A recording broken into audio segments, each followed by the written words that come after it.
Hi, my name is Allison Berna. I am doing this presentation for my PowerPoint presentation final. It's on the grievance discussion case, full consideration of seniority and ability. It is on it has to do with the Picasso Paint Company. I'm the HR manager of the company. We had a shift leader position that had to be filled, and I fill the position by interviewing and going through the interview process to fill the position, and I ended up filling it with an applicant that had less seniority than the other applicant. There were two applicants that were very qualified that did apply. The other applicant was not happy with the way I filled the position and filed a grievance. So this is my case on that of why I did not violate the contract. So my first quote, it's Peterson and Lewin, the non-union grievance procedure. The authors state that it is not unusual for disputes to arise periodically between employees and management in the workplace. It is for this reason that where unions are present, one almost invariably finds a formal grievance procedure in the labor contract. Indeed, the representation afforded by a formal grievance procedure is one of the major attractions of a union. So the grievance procedure allows employees that have a problem to go to arbitration, to settle the grievance without being afraid of blowback or just not saying anything. Again, case overview. This case is on the Picasso Paint Company. This is my presentation of why I did not violate the contract. This position was filled internally. Main points on the overall case: the employee that I hired internally had less seniority. In response to that, the senior employee that had applied filed a grievance. The contract stated that the contract states that we will give full consideration to seniority. And was the contract violated by the HR manager? Me.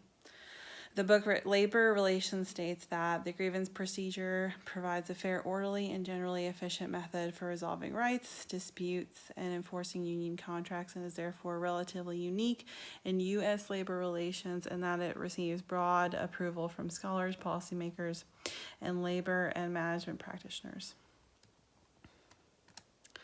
My case points are: the contract states that it will give full consideration to seniority. Full consideration does not say we will hire based on that only.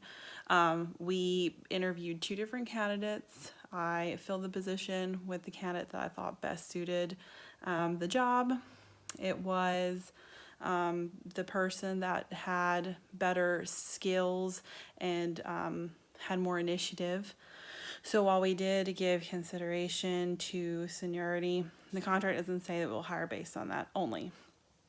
The contract does say they'll be filled by the most qualified employee after interviewing, the candidates. And also the contract did require that the job was posted and candidates could apply. The job was posted. My position on the issues and why. So I selected the most qualified candidate. Both candidates had been with the company for some time.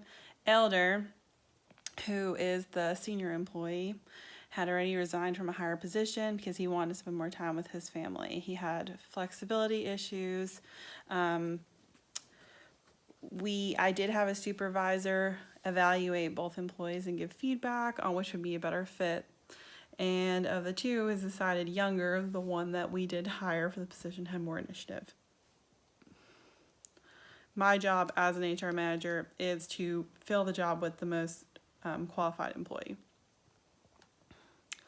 So my prep as the grievance is going to arbitration is to gather facts and evidence, put together an argument of what happened, why the decision was made, and anticipate questions and issues.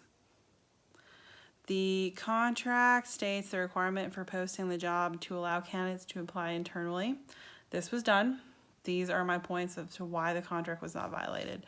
It says that it will give full consideration to seniority. Does not say that we hire solely based on that. We had 2 people apply that had been with the company for quite some time. Both of them were long-term employees. Both employees followed the same interview process. We asked them the same questions. Seniority was considered fully in this case. The decision was a difficult one, but it was made to go with the more qualified employee, not just the more senior employee.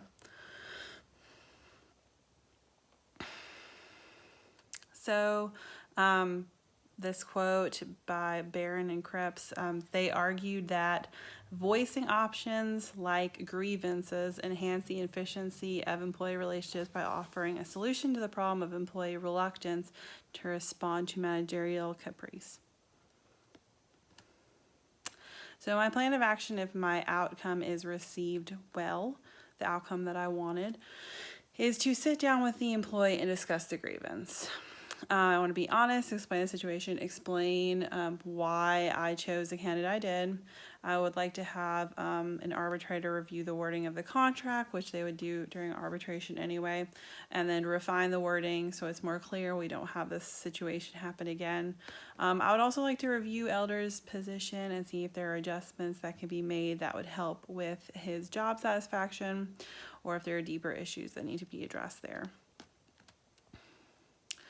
The nature of employer-employee relationships is influenced by organizational and work unit values and expectations, including the way members believe they should treat one another and how conflicts should be resolved.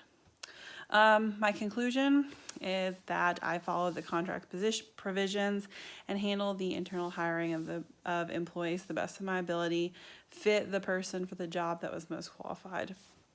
I have the interest of my employees at hand. I wanted them to have a shift leader that would fill that position the best, give them the leadership they need so they can be better at their jobs and get more training, get better educated, refine the wording of the contract again to avoid this happening in the future, and I set up a plan of action with the disgruntled employee to try to remedy the situation. So that is my case study. Thank you very much.